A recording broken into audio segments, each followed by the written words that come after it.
Hello, your friendly neighborhood host, JT Wheatley, back for another episode of the History of Comics podcast, this time on the visionary life of Barry Windsor-Smith.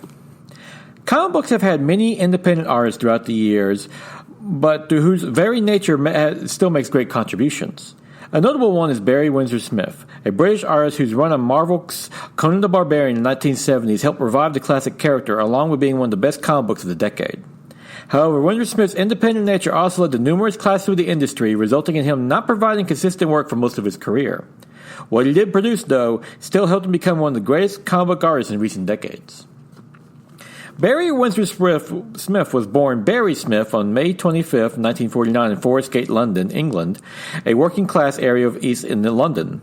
He demonstrated his artistic skills at an early age, and his parents encouraged his education in the arts to expand his talents. Windsor-Smith would later attend the East Ham Technical College for 3 years, earning degrees in industrial design and illustration. Barry Windsor-Smith's first published work was in 1967 and 68 in Marvel Comics' Terrific and Fantastic Comics as a single-page powerhouse pickups. These were under Odom's Press, a British publishing company with licenses to reprint Marvel Comics in the UK. With this, Windsor-Smith sent material to Marvel, which caught the eye of Stan Lee's assistant, Linda Fett, who arranged a meeting. Thus, Windsor-Smith flew out to the United States in 1968 with fellow artist Steve Parkhouse, known for his work in 2000 AD in the Doctor Who magazine. The two would meet at Marvel at the New York offices. Stan Lee liked Windsor-Smith's style, which he compared to Jack Kirby's, and gave him the job of penciling X-Men number 53 on February 1969, where he is credited as Barry Smith. Windsor-Smith next drew Daredevil with number 50 to 52 from March of May of 1969, a Western short story known as Half-Breed or Outcast in the Western Gunfighters number 4 in February 1971, and Nick Fury, Agent of S.H.I.E.L.D. number 12 on May of 1968. The latter two were scripted by his friend Steve Parkhouse. At the time, Windsor-Smith considered his art klutzy and a pale imitation of Jack Kirby, but Stan Lee liked it so much he kept giving him more work. After Windsor-Smith returned to the UK, Marvel editor Roy Thomas assigned him Avengers number 66 to 67, July-August of 1969, would introduce a fictional metal, adamantium, that would later line the skeleton of a future Marvel character, Wolverine. A story Windsor-Smith would also have a large hand in. Still working from the UK, Windsor-Smith produced work for horror titles Chamber of Secrets and Tower of Shadows before he got the job that would change his career, Conan the Barbarian. Roy Thomas was a huge fan of the 1930s fantasy pulp character created by Robert E. Howard, and when Marvel Comics acquired the license to produce the first comic book adaptation of him, Thomas got the job writing while offering penciling duties to Barry Windsor-Smith. The first comic, Conan the Barbarian, appeared on October of 1970, and during his run, Windsor-Smith's art style evolved leaps and bounds, leading to the success of not only the series for Marvel, but his place as one of the best new artists in comic books. When drawing Conan, he found him sexist and depicted him as younger and more naive at first. He used New York City for inspiration for Conan's ancient world with the skyscrapers and so forth, and liked to portray the monsters like Medusa as beautiful.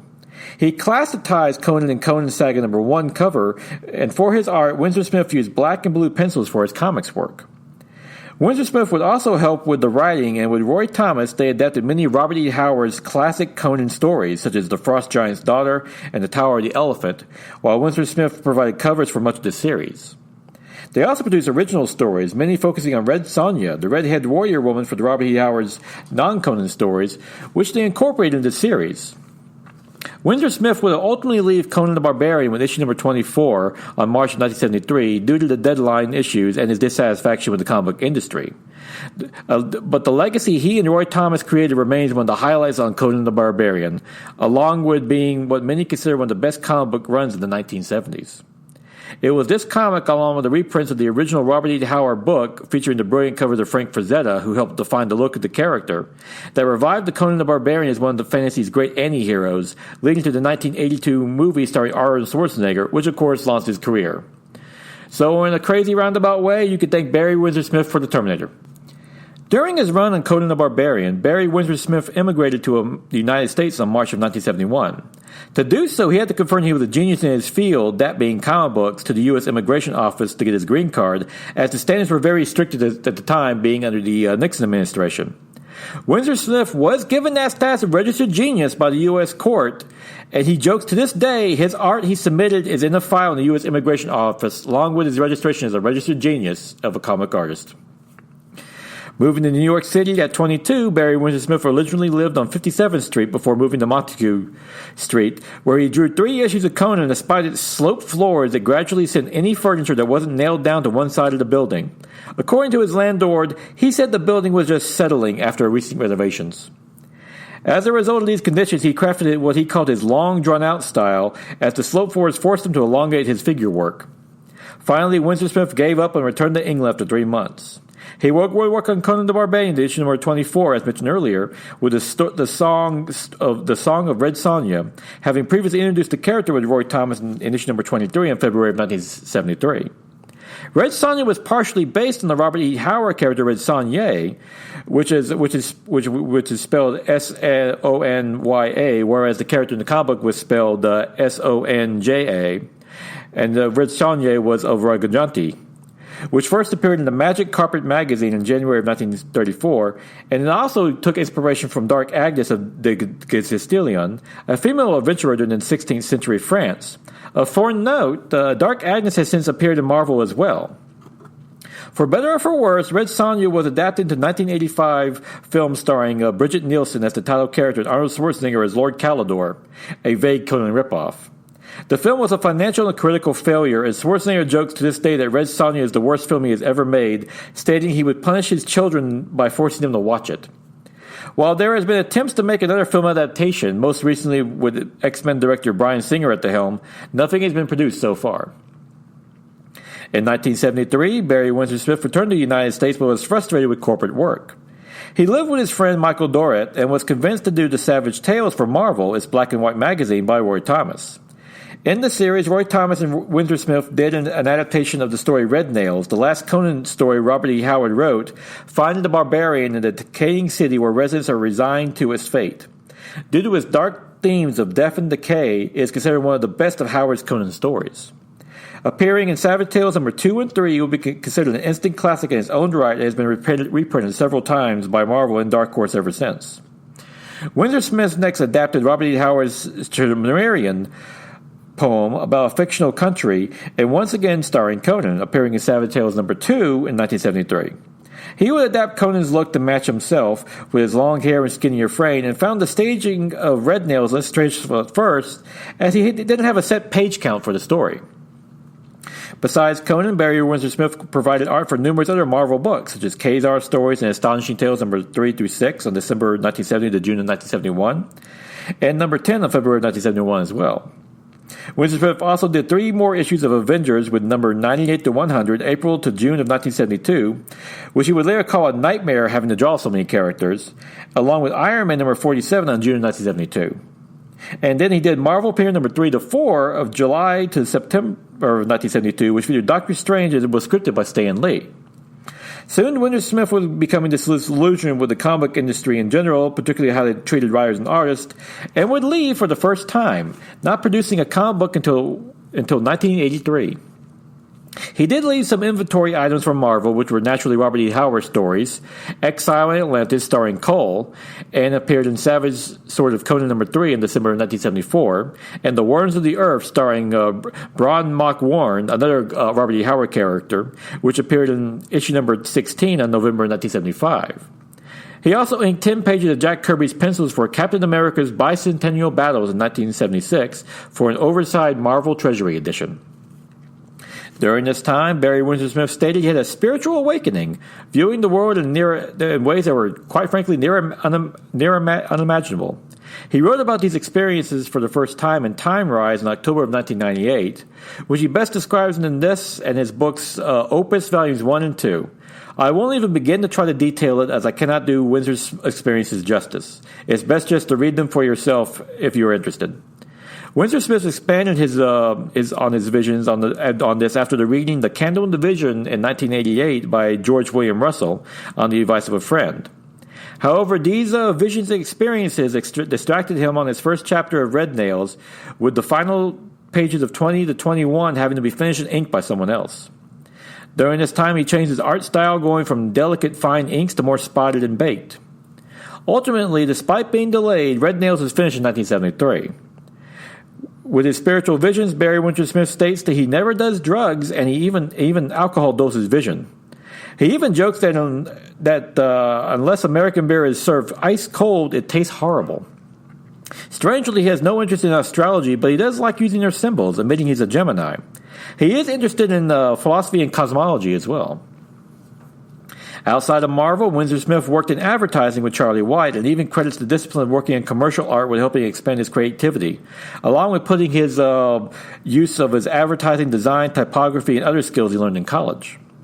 While working with White, he fell in love with his assistant Carol and helped create the Levi's ad for a full-page Rolling Stone ad, drawing Siderian bazaars sitting crowded with various figures, including a Conan lookalike, all wearing jeans.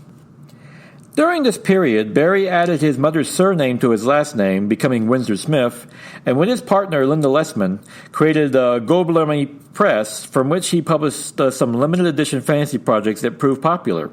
Windsor-Smith would publish the Gobelins Press catalog in 1976, a high-quality index of these works. In 1975, he joined Barry Wrightson, Jeff Jones, and Michael Colude to form the Manhattan Artists Commune, the Studio, with the aim of producing work outside the constraints of mainstream comic book industry. This would lead to the art book aptly named The Studio, which was published by Dragon's Dream in 1979, though they would later broke up to pursue their own independent projects. In 1981, Barry Windsor-Smith designed the comic strip Mandro for the Oliver Stone horror film The Hand, about a comic book artist who loses his hand only for it to take on an evil life of its own. In the film, the strip is produced by the lead character John Lansdale, played by Michael Caine. Oliver Stone was a fan of Barry Windsor-Smith's run on the Conan the Barbarian, stating he read the comics before reading the original Robert E. Howard stories, and would later help him write the screenplay for the 1982 Conan film. As for The Hand, despite its pedigree, the film was a financial and critical failure. In 1983, Barry Windsor-Smith returned to comic books with short stories, The Beguiling and The Path to the Stars, both which appeared in the Epic Illustrated number 16 on February of 1983. The magazine also featured a page-and-a-half spread by Barry Windsor-Smith with text by Archie Goodwin called The Horde, which depicts Conan and Valere, the pirates from Red Nails, in battle. Windsor-Smith later provided the short piece Swords for Dave Sim's Cerebus number 5, appropriate since that comic was originally made as a satire to Conan the Barbarian that same year. In 1984, Windsor-Smith provided a number of stories for Marvel, such as The Thing as That Night for the April Fools in Marvel Fanfare number 15, July of 1984, and Life Death, a double-sized Storm story in Uncanny X-Men number 186 on October of 1984. Next, he did the 4-issue Machine Man miniseries from October of 1984 to January of 1985, the first 3 issues penciling and coloring over Herb Trimpe's layouts, with the final issue by himself. Written by Tom DeFalco, this was a revival of the character created by Jack Kirby from his fabled 2001 A Space Odyssey comic book adaptation of 1977, first appearing in issue number 8 on July of 1977. Today, Tom DeFalco and Barry Windsor-Smith's miniseries is considered one of the best stories starring the character, who has consistently appeared in Marvel ever since, notably starring in the Earth X and Next Wave series. Throughout the rest of the 1980s, Barry Windsor-Smith's comic book work slowed down, with the occasional issue of Uncanny X-Men, Iron Man, and even providing covers for the Conan saga in 1987, which reprinted his original run from the 1970s. Windsor-Smith also provided pieces for A1 anthology for Atomica Press. The 1990s would see Barry Windsor-Smith provide his last works for Marvel with Excalibur number 27 on September 1990, but also one of his best in Marvel Comics Presents number 72 to 84 in March to September of 1991, which detailed how Wolverine was entered into the Weapon X program, gaining his adamantium skeleton while also having his mind erased. Smith wrote, penciled, inked, colored, and co-lettered the story, and is considered a modern masterpiece along with essential reading for Wolverine fans. The image of Wolverine the wired, mind-controlled getup has been replicated ever since, from X-Men cartoons to his cameo in X-Men Apocalypse in 2016. This would be his last major work for Marvel, as Barry Windsor-Smith soon got a chance to help launch a new comic book company, Valiant. Valiant Comics were formed in 1991 by former Marvel editor-in-chief Jim Shooter and Steve Marzarki, with the intention of creating a universe with a tight continuity featuring a mix of old series from Gold Key, such as Magnus Robot Fighter and Turok Dinosaur Hunter, along with new ones like Bloodshot and Archer and Armstrong. Barry Windsor-Smith was hired to design their first major crossover with Unity in 1992, and then was the writer and artist in the first dozen issues